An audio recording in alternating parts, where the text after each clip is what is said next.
I love Islam. I love Islam.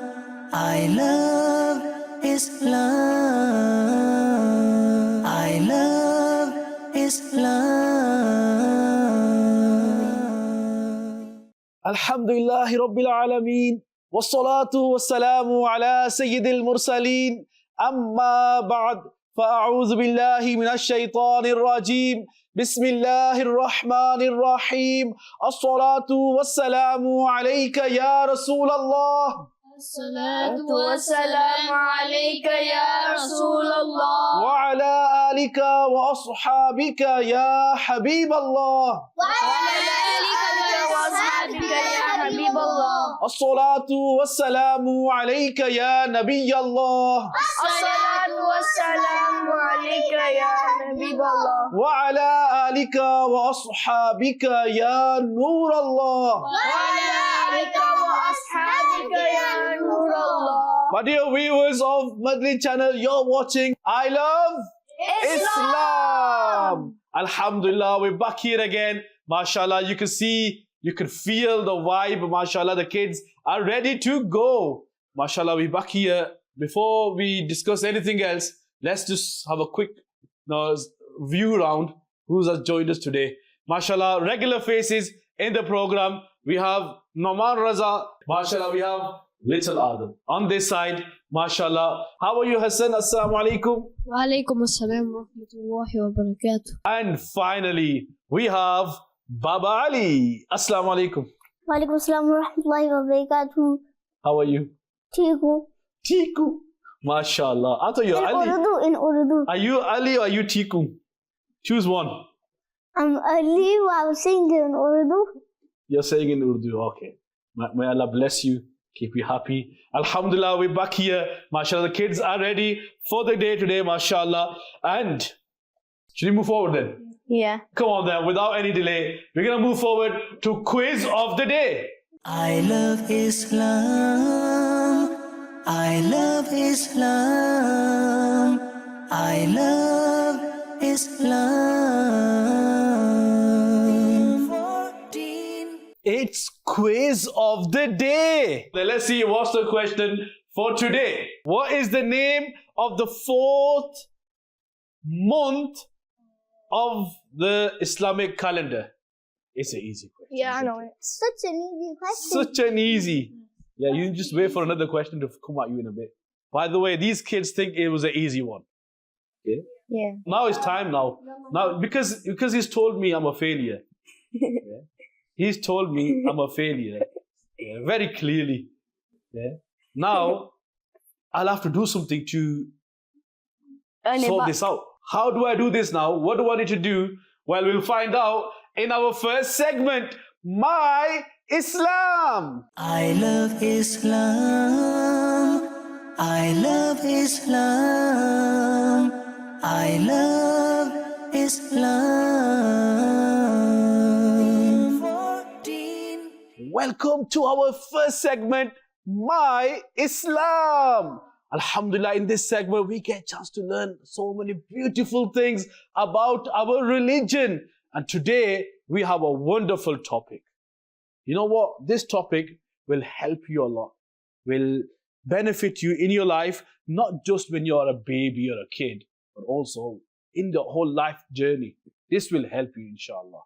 What the topic is, I can't tell you yet. It's a secret. I want these kids to guess the topic. I gave them a hint.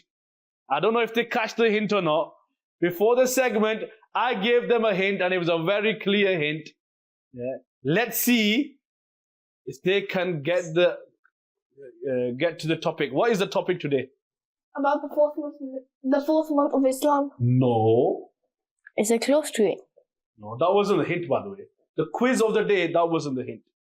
It was just something I said, or something Norman said, then I replied to that just before the segment. What's the topic then? So can you say that again? Say next to the mic. Being kind to another Muslim. Being kind towards the Muslims. You should always be kind to the Muslims. That's not the topic. Come on then. Positive thinking. Positive thinking. Wow. Subhanallah. Someone switched on today. MashaAllah. You should always think positively. And this is closer to it, but that's not the topic. This is the opposite of like nice. Positive kind. thinking leads you to this. Positive thinking it leads It's to not like, the positive thing. I just made him happy there. It's good. Look, what was the hint? Come on. What did you say to me? you failed to teach us. Yeah. You said I failed to teach them. Or teach the viewers. Whoever gets it wrong. So he put my... So now, in response to that, I said something. I admitted that. I admitted, you know what? It's actually right. Yeah. So what do I need to do now to resolve that? So I need to do something now. I think you'll have to do a countdown now. It's getting boring now. Failure. Not be a failure. No. This is just one example, okay? So he said to me, Uncle, you have failed to teach us. So I said, okay, I admit that. Now I need to change this. So what do I need to do now? I need to convert this to... change in your life. Yeah, I need to pass. I'm a failure. I need to pass now. I need to find a way. I need to find a way to be able to teach someone so they know the answers. So what do I need to do from the state that I don't know how to teach to I know how to teach? The path in the middle. The journey. The journey, yeah. To learn and develop your skills. Oh, that's it. You're getting there now. You are getting there, Hassan. MashaAllah, you're getting there. But can you please tell me the full title? How do I How do I Learn my to become a better skills? Muslim. Good one. Anything else? How do I improve myself? How do I improve myself? That's the topic for today. MashaAllah, well done. After the program, you can give a pat to yourself. You've done really good today. Well, you only took about 10 minutes. MashaAllah. Well, that is the topic. How do I improve myself? Yeah, that's something that we're going to be talking about. It's an important part. First of all, why is it important to improve myself? When I say myself, all of us, everyone. Why do I need to improve myself? You need to improve yourself to become a better Muslim. By getting good deeds and stuff. Yeah, so if you improve yourself, you'll get more good deeds, you'll get more blessings and mercy from Allah Ta'ala. Anything else? Shall I share a story with you today?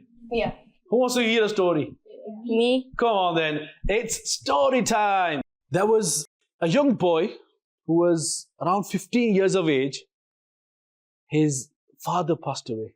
And when one of the parents pass away at a young age, only they know the feelings. It's not easy going, especially from family point of view, and sometimes financially it becomes so hard for you to manage things. So this young boy, he was struggling, but even through the testing times, he had a lot of passion for learning Islamic knowledge. He just loved studying Islam. And he set off to his madrasa, to his Islamic school, and he used to regularly go and visit that place. And at the beginning, he started studying from a scholar who's actually his father's friend. So he was like a family friend, but he was a teacher as well. So his initial studies about Islam was with this person. He spent some time with him, and then later on in his life, he traveled to a place called Jurjan. Okay? There's a place called Jurjan. So he traveled to this place and he studied from another scholar. He spent a lot of time there, maybe many months, and he studied the Islamic sciences under that scholar. Then later on, he traveled to another place called Nishapur, and he spent many years over there under the guardianship of a great scholar who was actually one of the Imam of Haramain. And this person was the Imam of those places. And he was so honorable. His name was Sayyiduna Imam Juwaini, rahimahullah. So this 15-year-old boy, later on in his life, he came to this great scholar called Imam Juwaini, rahmatullahi ta'ala alayhi. He studied under his guardianship. He learned so many Islamic sciences from him. And he spent many years over there. Then one day, he was returning from that place. He was returning back to his hometown. He was on his return journey. Remember, hundreds and hundreds of years ago. Yes. At that time, there was no cars, there was no trains, there was no aeroplanes. People used to travel in big groups. It wasn't safe for people to travel to other areas. They used to have big groups. They used to call them caravan or a kafila. So this boy, he was on his return journey and he was part of that caravan, and there was shocking incident that took place. There was a gang of robbers. They came there and they burgled the caravan. They were so rude and arrogant. They snatched their belongings. And whilst all this was happening, them people, they came. By the way, just before, I forgot to mention, this boy who used to love learning knowledge, he traveled to different cities. He went to different scholars to learn Islamic knowledge.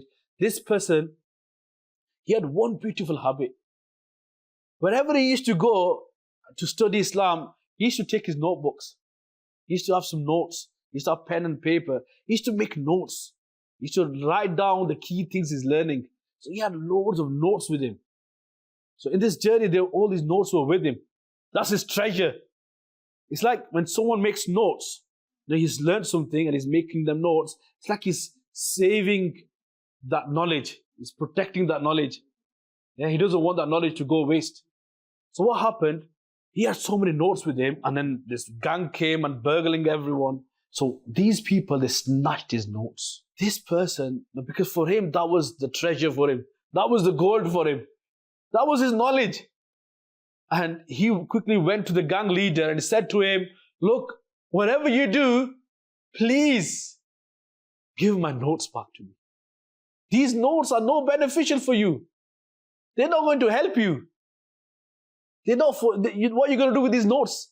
They're my notes. They're not going to help you. They're not, if you look at it from wealth point of view, they're not worth anything. That gang leader, he said to this boy, he said to him, you want to learn so much knowledge. You want to become great in terms of knowledge.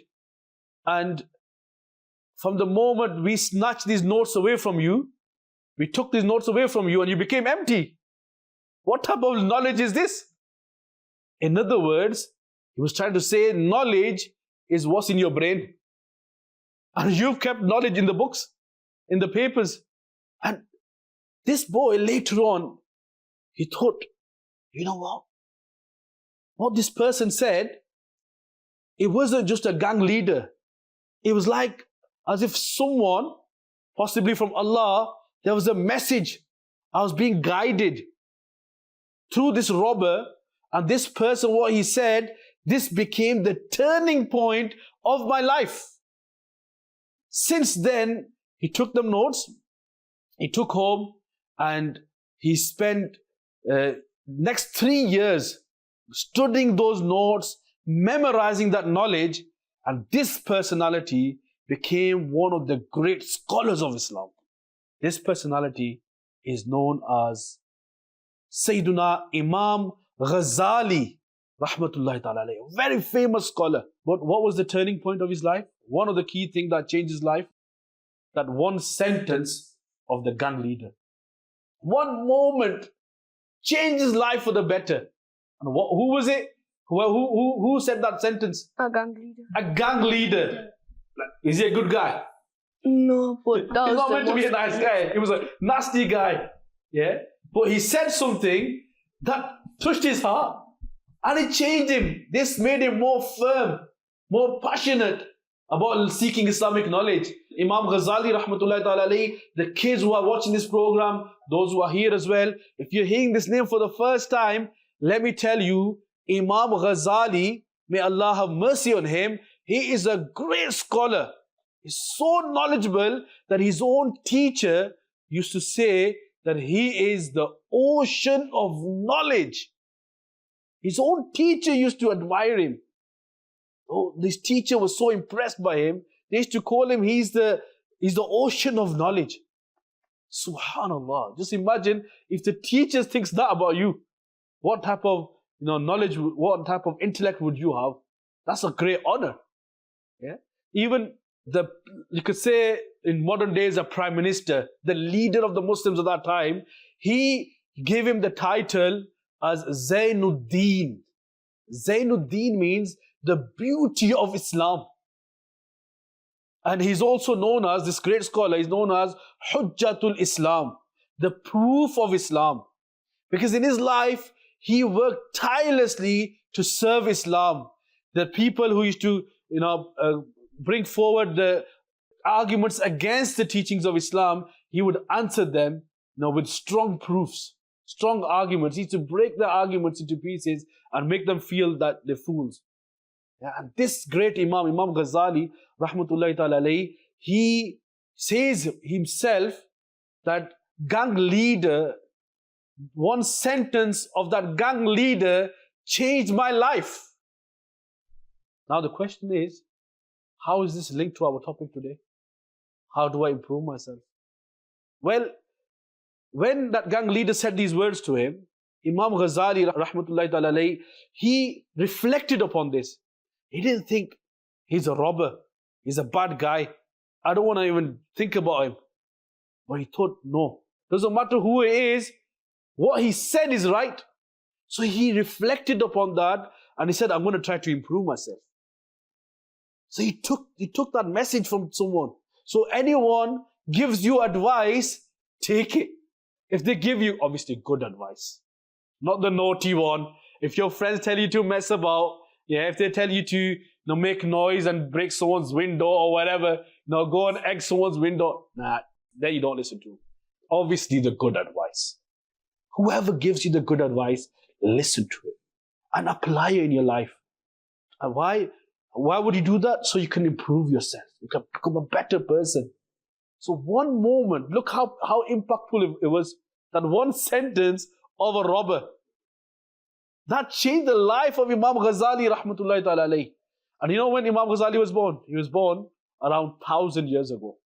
Around 997 years ago. He lived for about 55 years. This great scholar. Inshallah, we'll be talking about him later on as well, if we get time, inshallah, in the program. But Imam Ghazali, rahmatullahi ta'ala alayhi, is one great scholar who has given us a very important lesson that we should always look to improve ourselves. And that's what life is about. Every day, we should get better. We should improve. We should try to become better than before. For example, there's loads of kids out there, they do tilawat.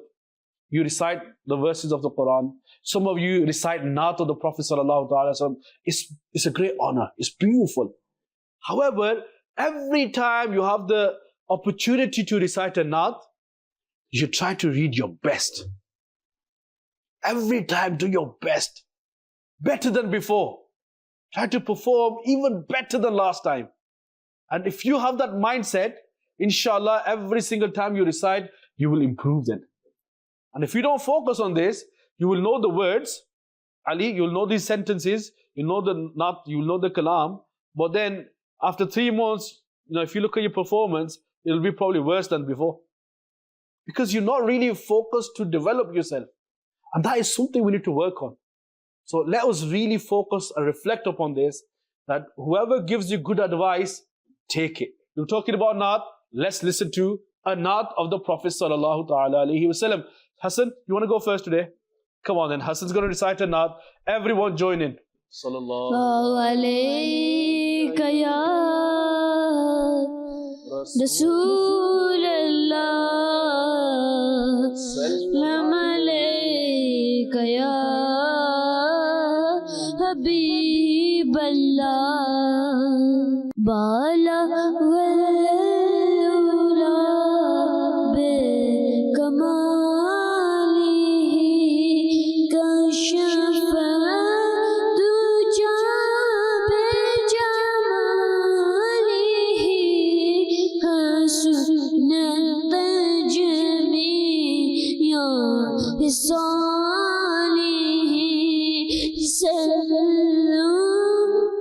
alayhi wa alihi sallu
Sallallahu ta'ala ala Muhammad Sallallahu ta'ala alayhi wasallam. MashaAllah, that was a nice kalam. Well recited, MashaAllah.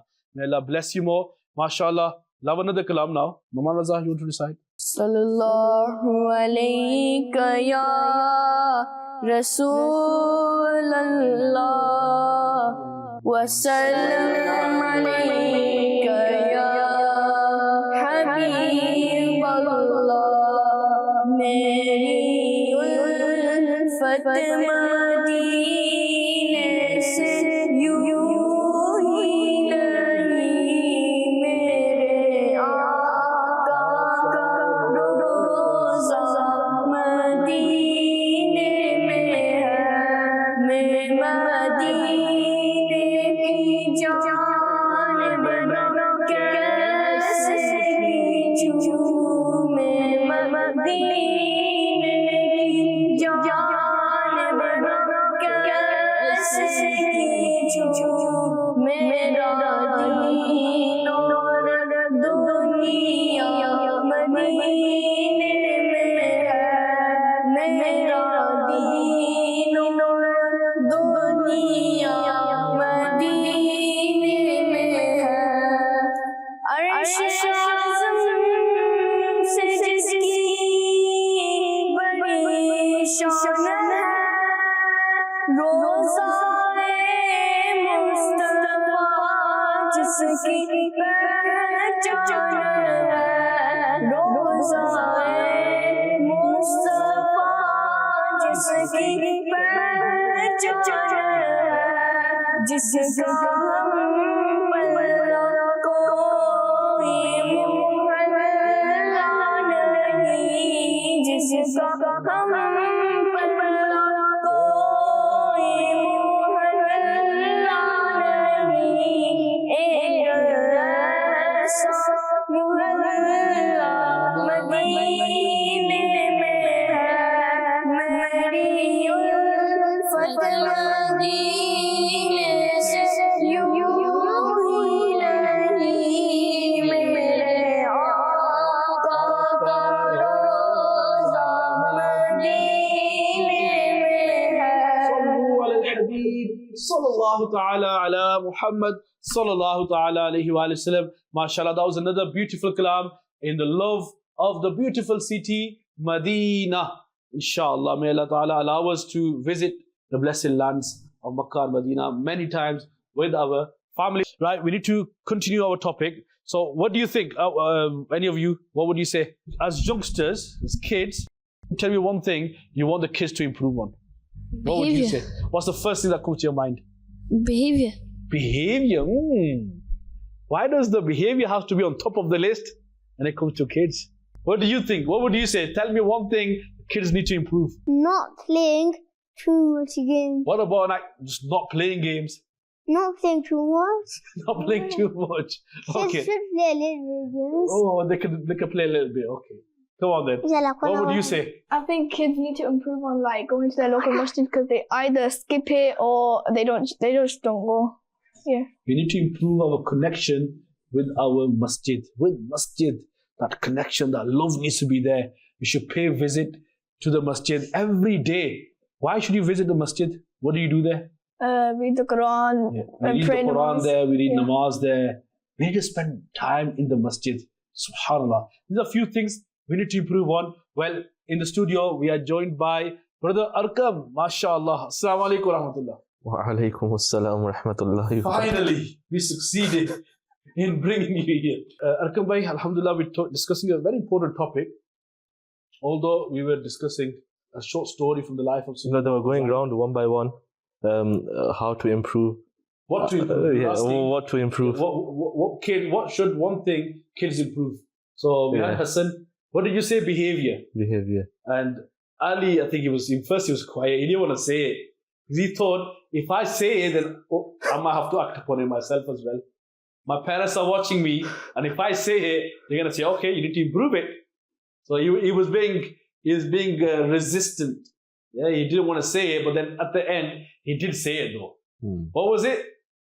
He wants the kids to play less video games. Why the kids not You're not a kid, you're a baba. Oh, you just Yeah. admitted yourself today. Yeah. Oh, he's confirmed Baba Ali today. Adam, mashallah, said something really important as well. MashaAllah. That kids need to improve their connection with the masjid. So, anything you want to say on this topic? Kids normally turn up late as well. They should turn up on time. What about the kids who turn up early and then whatever it is, if it's studio, if it's madrasa, if it's school, the kids who turn up early, there's always them type of people as well. There's kids who turn up early and the teachers are wishing, I wish she came late. Why does that happen? Because maybe the teachers like don't want to like teach them too much. The teachers don't want to teach them too much. Yeah. Or they have to Oh, mark okay. homework and stuff. So the teachers are stingy. Yeah. Okay. Generally, why do we need to improve? If it's behavior, if it's our connection, why is it important to move forward in life in terms of success and progress? If you don't improve yourself, then you're never going to get better than where you are. You're going to stay the same all your life, or you're going to get worse. So if you want to become successful or you want to achieve something, you always have to do something more. You have to get better. But it's easy to say, get better, improve your behavior, improve this, get better at this. It's easier said than done. It's Yeah. easier said than done. Wow. That's a Baba style. So it's easy, like you said, just to say get better, but how do you get better? That's the main question. And the first step is you have to learn, you have to understand, you have to have some sort of knowledge to get better. For example, we're saying that we should improve our behavior. First, we need to know what is bad behavior and what is good behavior. And if we're trying to get better, how do we get our behavior better? So the first point is we have to learn about things. That's how we can get We better. need to know, or we need to be aware of what is right and what is wrong. Yeah. Even, Only then we can make that decision. or we need to learn what getting better or improving even means. For example, that example is first you're doing something bad, then you're going to something good. Now there might be somebody who's reading the Quran already. He's doing something good. But even him, when you're doing something good, you can still get better. His example from before, that children should come to the masjid. Now, somebody who's not coming to the masjid, when he starts coming to the masjid, he's got better, he's improved. But now, once they've started coming to the masjid, can you improve again or no? You can. You can do different things to improve. You can always improve. It's not always that you're doing something bad. Now you have to get rid of the bad and do something good that improves. Even if you're doing good things, you can still improve. And every pious person, like in the past and even now, even though they do good things, they still try to improve. So we need to understand that improving or getting better, it doesn't mean always leaving bad things and doing good things. Even if you're doing good things, it means doing them more. You know, especially the kids who go to school, sometimes we look at the marks, the exam results, and what you achieved. But these days, there are some institutes, they don't actually look at your marks. To look at your effort. They look at your effort. That part is important. All of us need to know this. So there are some places, they will just look at your progress. They look at your, say, last year's results and this year's results. And they look through the middle. Yeah. So what was your expected result? Yeah. And what are you doing to achieve it? In between, how's your attitude? How's your behavior? How much effort are you putting in? Are you trying your best? If they see and if they are satisfied that you are doing your best, you might not have reached the high mark yet, but you're doing your best according to your ability. You're working hard. And based on that, wherever you go in life, people will be impressed. They'll be proud of you. Not all the time, results matter. Not all the time you have to have top grades, to show that you're the best there. No, it's the effort, it's the attitude, it's the behavior that people will look at. And this is something we need to realize.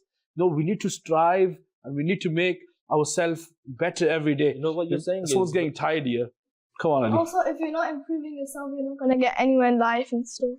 One example of this would be if Baba Ali, if he was standing in one place and he just stayed there for 1 hour, for 2 hours, for one whole day, you stood in one place, he's not moving forward, is he? You're going to just stay there. That's so boring. Is it a boring example? Or is the person boring? The person who's standing there, the person who's standing there is boring. And we will give an example You're of not playing any games. No. Look, you're not listening to the full thing. If Baba Ali stays in one place He says, okay, I'm just going to stay here. He's not doing anything. And if he stays there for hours and hours, he's not moving. He's not progressing. To progress, he needs to take the steps. He needs to move forward, obviously in the right direction, not in the wrong direction. Yeah. You need to make sure you're on the right road and you catch the right bus and you go towards the right destination. Yeah? Yeah. Yeah, to improve yourself, to become a better person. But if you stay in one place, after 24 hours, you'll still be that same place until you make that movement. The key thing is our attitude, our way of thinking. You were mentioning it's about the effort that you put in. And it's right. I'll give an example. Look, first, we need to understand that not everybody, they're not the same. So if you base it, you judge people on the results, or you judge yourself on the results, and you compare it to somebody else, it's not always going to be the same. For example, if me and Ali were the same age, he's very clever and I'm not as clever. If we both looked at our results, his results will be higher than mine. His results will be better than mine. But then, who's actually said you're not same age? Did anyone say you're not same age? I'm a baby, he's a baba. Come on. Then if you look at that way, you're never going to really progress. But if we look behind it, maybe I'm putting a lot more effort in than Ali is, but his results are still higher. So the progress, like you mentioned, is not always about the result you get at the end of it, it's the effort you put behind it. Even in Islam, that's how we're judged, on our effort that we put in. The result, always, it's not in our control. I'll give you a different example. There might be one person who gives £1 million in charity, and one person who gives £1 in charity. On the way we look at the result, the £1 million one will always be better than the £1. But it's not like that. Sometimes the person who gives £1 is better than the one who gives £1 million, because behind it, the effort that he's done, the struggle that he's had is more. So like that, in everything, the result is based on the effort. There are people out there, the billionaires. Yeah, they got a lot of money, and if someone gives 1 million to him, it's like it's nothing. Yeah, and it's like there's nothing in a way. Yeah. And then they do it for publicity and many other things. And sometimes by giving that 1 million, they don't get a thwab as well. They're destroying their good deeds because they're doing it to show off and many other reasons. We're not saying everyone does that, but it can happen. Yeah. On the other side, there might be someone who's struggling. Yeah. Who's struggling, to manage his family life, struggling with finance. And that person, he works extra hard, he does extra shifts at work, and so that he can earn something, and then he can give that in charity. And that is beautiful. That's so great. So sometimes it's not about the amount, it's about the effort. And that's what is being looked at, not just from the worldly point of view, from the religious point of view as well. If you look at it from an Islamic point of view, it's what's your heart says. Why are you doing something? What's your intention? What's your objective behind it? And that leads to the effort, doesn't it? Yeah. You're doing it to please Allah. Yes, you're doing it to help someone. That effort that you do, you're putting into something, that's what matters. So please keep this in mind. And any final words you want to say on this before we move to the next segment? So when we want to improve, we need to have a actual target. If we can write it down, is better. That this is the thing that I want to improve in, and then how I want to improve it, and then actually doing it. So as for example, there's one person who comes to the masjid regularly. He comes. Now he looks at that. How can I improve that? You work something out. How can you improve it? Now I want to bring other people with me. Now first I've said other people. Now for example, I've got 10 friends. I want to bring all 10. I want to bring all my friends to the masjid. It's good, but is it practical? Straight away, no. Long term, yes. So then you have to break it down. That first I'm going to bring one friend. I'm going to bring this friend. Then you bring him. Now he comes on his own. Now I'm going to go on this friend, the second friend. Then you bring him. He starts coming on his own. Slowly, if you do it one by one, you'll get to that initial target you had. I want to bring all my friends to the masjid. At the start, if you did it, I want to bring all my friends, and you tried on everyone at one go, you can't do it. It won't be possible because it's too big. You have to break what you want to do into small pieces. Then if you do one by one, at the end, he's brought all of his friends. So like that, whatever we want to improve, we need to do it step by step. Improve a little bit at a time. Small improvements. At the end, they'll make a big improvement. If you look for that big improvement right at the start, that step where you're here, you want to go to here, is too big. You'll fall off, you won't be able to do it. But if you go slowly, you'll get to that top. So whenever we want to improve ourselves, do it step by step, small at a time. SubhanAllah, we've learned a very beautiful thing today. We learned many things. One of the things we learned is that we should try to improve ourselves in different parts of life. Yeah, so have that mindset, I want to improve, I want to get better. Whatever you're doing, try to have that mindset, I want to get better. And one thing that you can try is make a list of items or things that you want to improve. I want to improve this, I want to improve this, I want to write it down. So it's clear, you know what you want to work on. What's your ground? Yeah, make a note of these things. Make a list of them things. I want to improve this. I want to improve this. I want to. And be honest with yourself. You know, if the list gets very long, yeah, don't get worried. Don't get scared. Yeah, just be honest. Be honest with yourself and just be practical. Write things down. Once you wrote these, once you made a list, then you tackle them one by one. Okay, I want to improve this. Item number 1. I want to improve this. Okay, how do I improve it? Now, with different things, you can get advice from different people. For example, if it's something to do with how to improve my connection with masjid, how to improve my Quran recitation, maybe you can speak to your local imam. You can speak to your madrasa teacher. If it's something to do with how can I improve a certain skill, then maybe you can speak to your school teacher. You can speak to your parents. So there's different things that you can find different people who can help you to improve. And with each thing, make a roadmap, make a plan.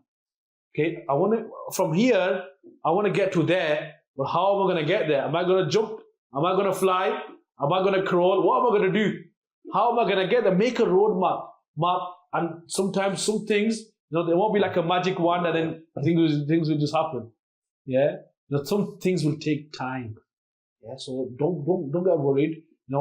Just keep trying your best, work hard, and inshallah, if you're sincere, you're putting the effort in, inshallah, you will succeed. Inshallah Azza wa Jal. Now it's time for us to move on to our next segment of the day. Did you know? I love Islam. I love Islam. I love Islam. Welcome to our segment, Did You Know? In this segment, we choose some interesting topics and we share some facts with you about Islam. Today, we have an important topic. But before I mention this, I just want to remind everyone, there's a question on the screen. What is the name of the 4th Islamic month in the Islamic calendar? MashaAllah, I think someone wants to add in something. Come on then. Should I tell the answer? Oh, you can't do that. Everyone's going to find out. You have to wait for a bit. Okay? Are you going to read a kalam as well today, aren't you? Remember, you need to read a kalam that you know, that you've practiced well. Okay, we can't have the experiences that we've been having last few weeks. Is that a deal? Okay. You could change. If you had a kalam in your mind, you could change that now. Yeah, but you need to read something. Even if you read 2 lines, I'm okay with that. Yeah, but you need to read something that is strong. And you rehearsed it, you practiced it well. Ooh, I think he's doing a U-turn today. Come on then. At least he's thinking, at least he's trying to improve his selection skills. MashaAllah. Okay, did you know? Today we're going to talk about an interesting topic. What is, now I want you to guess the word. What is, this word starts with K. It's an Islamic term. Something when extraordinary things happen.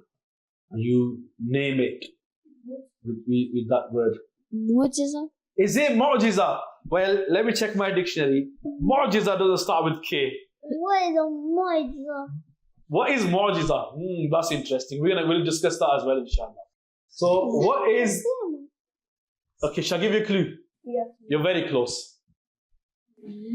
You are very close. You're on the door. You're on the doorstep now. You just need to knock on the door. Knock on the door? Obviously, you have to knock on the door, and if someone opens it, then you go in. You don't just break the door, do you? Knock, knock, knock. Come on. Knock, knock, knock. K-A-R. Karachi. Karachi. What is Karachi? Cause. Shukr didn't say what is Karachi. Cause. What is Cars? K-A-R. Cars. You don't spell cars with K. K-A-R-S. K-A-R-S. K-A-R-A. K-A-R-S. Karate. M. Caramel. A. Caramel. At least get the last letter right. Come on. Karamala. Say. Karamala. Karamat. Yes. she's Karamat is a miracle performed by a companion or a wali. Can you please say that again, but a bit slowly? A karamat is a miracle performed by a companion or a wali. And a wali is a friend of Allah. MashaAllah. That's really good. That's a good definition. Can someone explain to me that again? A karamat is a miracle which is performed by a wali or sahaba. And a wali has to So, a karamat is performed by a wali. Yeah, a wali means someone who's very close to Allah Ta'ala. Yeah, sometimes we refer it as a friend of Allah. May Allah Or Ta'ala, a companion. may Allah Ta'ala bless us all. And karamat, before we carry on, I highly recommend the brothers who are watching this program, whenever you get a chance, travel on a qafila with Dawat Islami. Travel with your local brothers. Go and spend a few moments in the house of Allah Ta'ala. It is beautiful. Sometimes, we get so tied up with our life. We have so much pressure. We have anxiety. We have so many things going on in life. We need a break. And qafila is the right break that we can have. It gives you a spiritual boost. It charges you up, and you get so, you become so connected with Deen. It gives you time to reflect and think where you're going in life. So please do travel on the qafila. Our Dawat Islami, wherever you are in the world, make sure you join it. Right, before we continue with the topic of karamat, can someone tell me what we mark? There's a special occasion we mark on the 11th day of the 4th month of the Islamic calendar. That same month that we are talking about, the 4th month, there's a special occasion we mark. Muslims, they mark, and I want you to say that name. There's a name that we use to mark that occasion. What could it be? What's it called? Yes, tell me. You tell me. I know that. You wanted the hard question. By the way, how many times have you spoke today without the mic in your hand? No, 5. No, that was 5. Sallu ala al-Habib, sallallahu ta'ala ala Muhammad, sallallahu ta'ala alayhi wasallam. Why is these kids are looking for the answer? Right? Any final words on the karamat? So, karamat is true. It happens. And can you give me some names, some great scholars who have performed karamat? Anything to mention? There's nothing directly right now coming fresh in my mind, but there's loads. There's so many. Even if you can't remember the example of karamat, but can you remember any names they are famously known? There's one coming straight to my head, but I'll give them the answer then. Okay. Give him the answer without saying the word. How do I do that? Bluetooth it. Bluetooth to his brain. You can ask him clues. Come on. Amir al-Sunnat. Why? Middle name. Not the Yeah. name of it. Yeah. Who's heard of I think you've got Khaja it. Gharib Nawaz? Khaja Gharib Nawaz, rahmatullahi ta'ala alayhi. He is one of the great scholars. And where is his resting place? In India. He is very famous. He used to perform saintly miracles, karamat. Huzur Data Ganj Baksh Ali Hajweri, a great scholar, very famous scholar. He is known for performing karamat. Sayyiduna Sheikh Abdul Qadir Jilani is another very famous scholar, pious personality. He is famous for performing karamat. A karamat is a plural of karamat. Yes. So they used to perform many of these actions, and there's many reasons why these things happen. And this is the beauty of Islam, is to show that Islam is haqq, is the truth.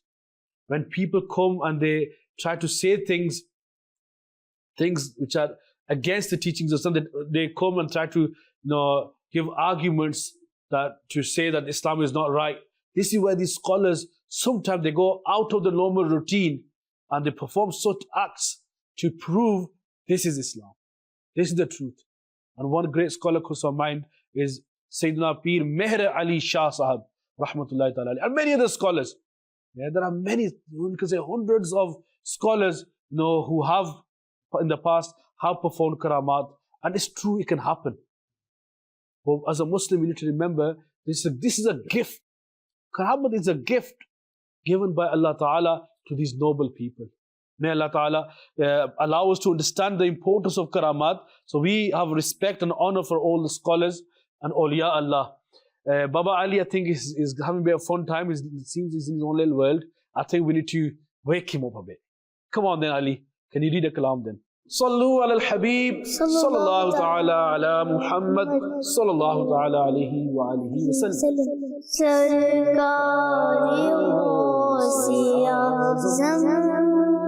नजरे करम खुदारा सरकारी गौसे आज़म नजरे करम खुदाया मेरा खाली का सफर दो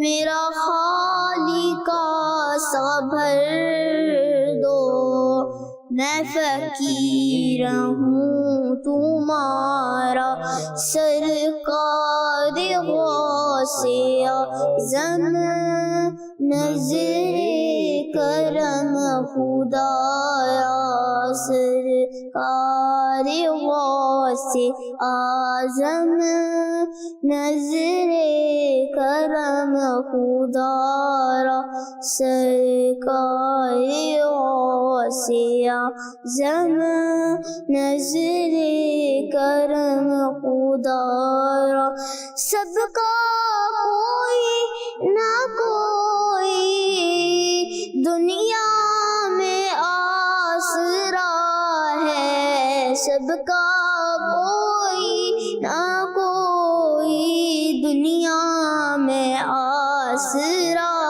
है मेरा बजुज़ तुम्हारे कोई नहीं सहारा सरकार गौसे आज़म नज़रे करम खुदारा सरकार गौसे आज़म नज़रे करम खुदारा. MashaAllah, that was beautiful. Guess what? I'll have to give him 10 out of 10 for his efforts. I didn't get the tune correctly, so I It's okay. I'll give you a mark for the efforts. He improved a lot since last time he did. So well done. You got 10 out of 10. When you go home, you can give yourself some freshly cooked food from your own hands as a gift. Sallu ala al-Habib, sallallahu ta'ala ala Muhammad, sallallahu ta'ala alayhi wa alihi wa sallam. Now it's time for us to move on to our next segment of the day, Islamic Heroes. I love Islam. I love Islam. I love Islam. Welcome to our next segment, Islamic Heroes. Today we have a great personality we're going to talk about, and I want the kids to guess the name now. Which personality are we going to talk about? And we have hinted them in the program. Who could it be? I mentioned the name quite a few times. Is it Imam Madani or something? Ooh, you got the first part right, the Imam. I've not heard of Imam Nuroni before. You don't know Imam Ghazali. Ooh, that's close. Oh, yeah, Imam Ghazali. Say again, both of you say it together. Imam Ghazali. Imam Ghazali, Sayyiduna Imam Ghazali, rahmatullahi ta'ala alayhi, subhanallah. Subhanallah, one of these, Sayyidina Imam Ghazali, rahmatullahi ta'ala alayhi, is one of the leading Islamic scholars, is one of the shining stars of Islam. Subhanallah. Would you like to mention anything?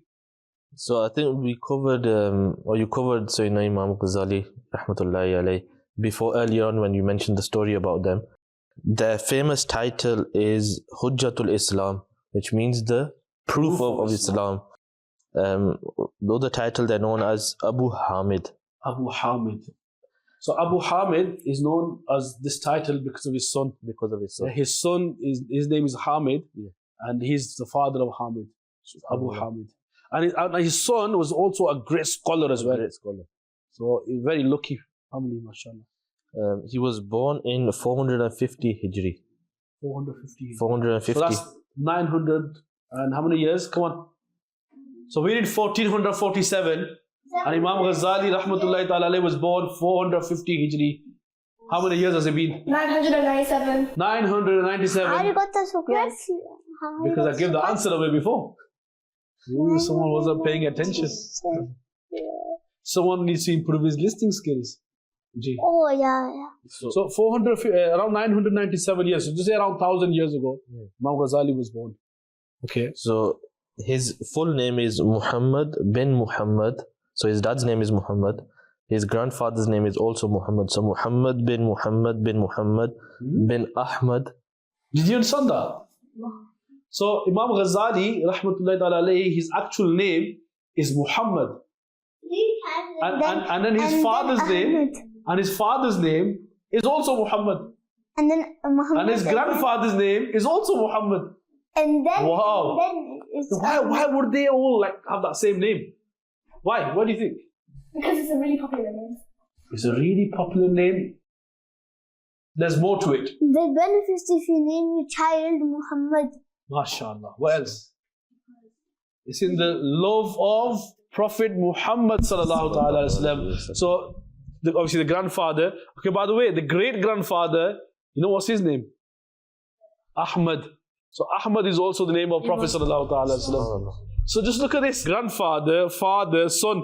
Wow, that shows this household has so much love for the name Muhammad, and they have so much love for Rasulullah sallallahu alaihi wasallam. That is amazing. That's unique. And sometimes maybe it's that love for the name Muhammad that meant that they became such great scholars in this family. Subhanallah, subhanallah. And look at this.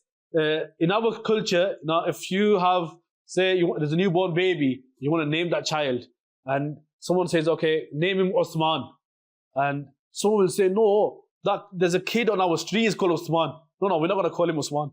Someone might say, oh, your auntie in Pakistan, her son is called Osman. So, I can't call him Osman. We've got too many Osmans in our house, in our family. Yeah. But we forget the connection. When you keep a name, you keep it in the love, in the memory, and with connection with these great scholars, the great Sahaba, the great personalities, the prophets of Allah Ta'ala. So that's something we need to keep in mind. When you name someone, what's the reasoning behind naming someone? And the name that you give to the child, it has an effect on that child as well. Yes. The name has an effect on the person's personality. That's something to keep in mind. Yeah. So please, when you give your children's name, don't just look at your culture. Don't look at the custom. What's the latest name? What's the trending name? Yeah. What's the famous name these days? Yeah. Obviously, the most famous name is Prophet Muhammad. Yeah. Do it from that point of view, but in reality, do it in the love of Rasulullah sallallahu alaihi wasallam. So we should also name our children, especially the boys, Muhammad. So he was born in an area called Khurasan, which modern day is Iran, Afghanistan, that type of area. So Khurasan is a very famous ancient place, which in modern days, if you were to look at that whole area, it covers about 7-8 different countries, which includes most part of Iran. It covers Afghanistan, it covers some part of Pakistan and other countries as well. So it was a huge area that was known as Khurasan. And in Khurasan, there was a place called Tus. And in that city, in that area, there's another village or a certain block or whatever. That's where Sayyidina Imam Ghazali rahmatullahi ta'ala was born. Sayyidina Imam Ghazali rahmatullahi ta'ala, he's famous for spirituality. He's very known for self-discipline. Even, like top scholars, like expert scholars even today, they benefit from his teachings. They benefit from his teachings on self-discipline, becoming a good Muslim, having a good character. Even his top scholars, they study him.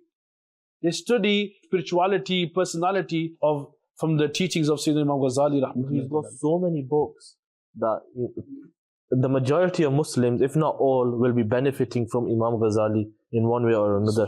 You know, like he's mentioning, top scholars benefit and learn from him. They knowingly do it. Like there'll be other people somewhere, they won't even know that they've read a book of Imam Ghazali or they've taken something from his teachings. Because it's so common in terms of spirituality that people pass on his teachings, teach it to other people. They don't even realize that they're learning the teachings of Imam Ghazali. So you got a little challenge now. I want you to go out and research about this great scholar. Find some facts, write them down, and maybe next week you can share it with us as well in the program. Now it's time for us to move on to our next segment of the day, Sunnah and Manners. I love Islam. I love Islam. I love Islam. 14. Welcome to our segment, Sunnah and Manners. Today, we're going to learn about Islamic manners of Ali's favorite topic. Come on, Ali. Islamic manners of sleeping. Oh yeah. Oh yeah, he admitted that's his favorite topic. I didn't say it, but I didn't say it as well. But he's thinking, oh no, I've just shared my secret with everyone. I love sleeping. Mashallah. What happened to you? Actually, I do not love sleeping because I wake up at 9 o'clock to Do you pray. sleep? Tell me, has there a day been in your life that you didn't sleep? So sleeping is something you do it every day. But I only sleep for Yes like or 7 no? hours. Sleeping is something you do it every day. Okay. Yes or no? Yes. Yes. So sleeping is something Ali does it every single day. Yeah. There's not been a single day you didn't sleep. But I do Yeah. not like So it. something you do every day, you must love it. Is there Islamic manners of sleeping as well? Yes. So very quickly, what's the dua? Allahumma bismika amutu wa ahya. MashaAllah. Mashallah. So before you go to sleep, you should read that dua. What does it mean? I thought you was gonna say you do it when you go to sleep. You can listen to it in the Ijtima. Sometimes they do the study circle thingy, Mashallah. so you can learn a new dua. Good. You should attend the weekly Ijtima. After the weekly gathering, we have study circles. Sit in them. That's where you get a chance to learn duas. And also in the qafla as well. Qafla, you learn so many duas. Today we were traveling. On the way back, we were learning the dua of traveling. And there was an Subhanallah. uncle, he was really working hard and trying to memorize it. سبحان الذي سخر لنا هذا وما كنا له مقرنين وإنا إلى ربنا لمنقلبون. Subhanallah. ربي زدني علما آمين. What was the end part? ربي زدني علما. Oh, Rabbi zidni ilma. Increase knowledge. MashaAllah. Yeah. Okay, sleeping. Let's take you to sleep. Ali, let's take you to sleep. So when you go to sleep, the place that you're going to sleep, the mattress, the bed or whatever it is, that you should clean that and check that first before you lie in it to make sure there's no insect or anything else there before you lie down. Then Do you also have to make wudu? it's better to make wudu and sleep in a state of wudu as well. MashaAllah. That's a very good habit that we should all try to do. So what's the point of doing What about that? like You're just gonna sleeping wait. on time? I've noticed a lot of kids, your age band here, I'm not saying not you as well, it could be some of you here, but we look at you like 2 o'clock, 3 o'clock in the afternoon, and you look at your face, you're so sleepy. You're so sleepy at 2 o'clock after lunch. Why are you so sleepy or why are you so lazy at this time? What does that show? That tells me that you've not slept at night. Maybe you're reading so much nafal. You're reading so many spare at night time. You're so busy reading Durude Park. You're doing dhikr full night. You're so busy and you didn't get a chance to catch up to sleep. I wonder why. Am I right? Do we not see a lot of kids who when you look at their face, you can tell that they're so sleepy, even in the afternoon? Does that happen? Someone doesn't want to admit it. Well, I've noticed that it happened. And look, it should have happened. It should have happened. You need to focus on your sleeping. We're talking about sleeping, manners of sleeping. But one of the things that we have these days is probably more important. We realize, fix a time. Fix your sleeping pattern. This is the start time. This is the end time. And when you sleep, when you fix that time, remember, plan your sleep according to Fajr. So make a plan that I need to wake up at Fajr at this time.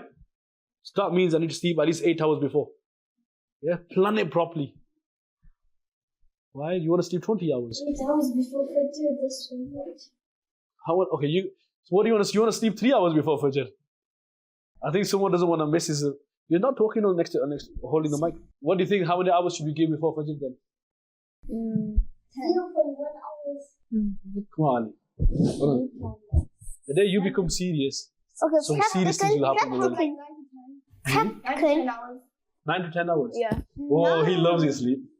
Yeah, I said 8 hours. He wants a 9 or 10. Yeah. MashaAllah. He's already. That means he's tired at the moment. Well, why do we struggle though? Why do kids not struggle? 100 hours. Maybe it's So because TV screens, yeah. TV, phones, watching games, under the blanket. No one knows. Ooh, someone's being caught out there. What's going on? They be caught out red hand, live on the camera. You've been caught. What did I just say? You said something that you shouldn't be saying. You admitted that someone admitted. Just replay the picture. Someone admitted he watches some screen, his TV or tablet or whatever it is, smartphone, under the blanket. No. That's not good. Actually, I do That's not not a do good that. I thing. do Come not on. do that. We need I just to make sure we sleep on time. And when we sleep according to the teachings of Islam. Some people sleep with the normal clothes on. What they were wearing during the day, they wear same clothes at night time. As a good practice, you have sleeping clothes. Yeah? And when you wear the sleeping clothes should only be worn out when you are sleeping. Yeah? Not during the day as well. Yeah, whatever you wear, obviously decent clothing, sleep, have separate clothing for sleep. And then when you sleep, go toilet, get freshened up. If you want to do wuzu, that's a beautiful thing to do. Yeah? And when you lie down the right side, read through the park, and just imagine, you're sleeping and you have this wish. I wish I can dream about Medina in my dream today. That should be the thing in your mind. Like every day when you go to sleep, if you had that feeling, I'm going to sleep today, it would be so nice if I could dream of Medina. If I could see Medina in my dream. That should be a wish. But if you're watching the other things, you'll be seeing other things. You'll be seeing all sort of creatures in your dream. Because what you'll be watching that has an impact. So anyway, I think we're going to move forward. Let's go to our final segment of the day. We might be few minutes over today, our normal time. Last segment of the day, harmful habits. I love Islam. I love Islam. I love Islam. 14. Welcome to our final segment of the day, harmful habits. Right, today we're going to talk about something important. Sometimes we don't realize. That is following through on harmful wishes. Following your desires. Whatever you wish, just go towards that feeling. However you're feeling, wherever the wind is going, you just follow the wind. Yeah, sometimes you have that desires, you have temptations. You need to put a filter. I'm not saying, don't just follow your desires, don't follow your dreams. Here he was referring to the bad feelings, the bad wishes, the bad habits. Yeah, sometimes you might want to do something, but it's not really good. It's actually harmful for you. It's not good for your behavior. It's not good for your health. It's not good for your character. It's not good for your relation. Yeah, it could be your study relation, family relation. Yeah, it's not good for you overall. But just because you want something, you need to look at it. Okay, I want this, but is it possible?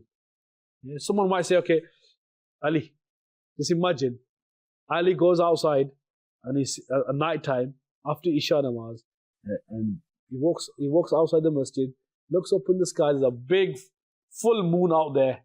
He says, I want to touch you. You can have that wish, but by just having that wish, can you climb? You can try it though. Is there any harm in trying? Yes, there is. What harm is there in trying to climb the moon, to climb up to the moon? You might fall off and you might die. Allah Akbar. You can still try to jump though, not off the cliff. Yeah? On the road. Yeah. But look, that's just one example. Rather You think, cliff, that can't happen. But someone you might have that dream, you might have that wish, I want to touch the moon. Is it possible? This might be something really nice, it might be cheese, I want to eat it. Yeah, you might have that feeling, but it's not practical. Likewise, there are many things, many things that we desire, we want to do, we think is good for us. We think that, I want to have it, I need to have that thing. Yeah, but it's not good for you. So how is it to follow such wishes? Long term, it harms you. It gives you, for example, carry on with the example of playing video games. Like people nowadays, like before, people would admit that video games, I just do it to pass time, it waste time. There's people actually that try to now justify why we play video games. It helps us improve our hand-eye coordination. It helps us improve our reaction time. It's not like that just to fulfill their desires that, I want to play this game. So if you play this game or you do whatever, follow your desires, long term, even if you try to justify to yourself that, it's doing me good, it's going to benefit me in some way, following your bad desires and things like this is never going to benefit you. Even if you convince yourself that it's going to benefit me, long term is never going to benefit you. So it's a bad habit to follow your bad wishes. Obviously, if you have a good wish, there's something you want to achieve in life, do that, but that's not our topic today. We're talking about harmful habits and having desires for wrong things, and then time just following those desires, not looking at the impact it could have on other people. For example, it links on to other things. For example, carry on with that example, link it to the sleeping thing. Why can we not sleep on time? Because we have a desire to do something, to stay awake, or we have a desire to watch something or play something or do something else. So your desire of one thing, it not only affects you while you're doing that thing, then an hour later, 2 hours later, because of that, you can't go to sleep, you can't do other things. Then it has a longer term impact that because you desired to do it and you did it once, now you want to do it again and again and again, then it comes to a point where you become addicted because once you followed what your desire is. MashaAllah, thank you to all of you. Now it's time for us to go and find the answer for the quiz of the day. Are you ready? Okay, can one of you tell me what was the question? Hassan, can you tell us the question again? Nice and loud. What was the 4th month in the Islamic calendar? Ji, Baba ji. Rabiul Akhir. Rabiul Akhir. Akhir. Ali thinks it's Rabiul Akhir. Let's look at the screen. It's Rabiul Akhir. MashaAllah. Well done. Answer. He's got a good answer. Right answer. MashaAllah. You can buy yourself a gift afterwards. IQ 1000. MashaAllah. Well done. Inshallah, we'll be back again next week, same time, same place. Keep watching Madani Channel. Just before we go, what we're going to say, I love Islam. I love Islam. I love Islam. I love Islam.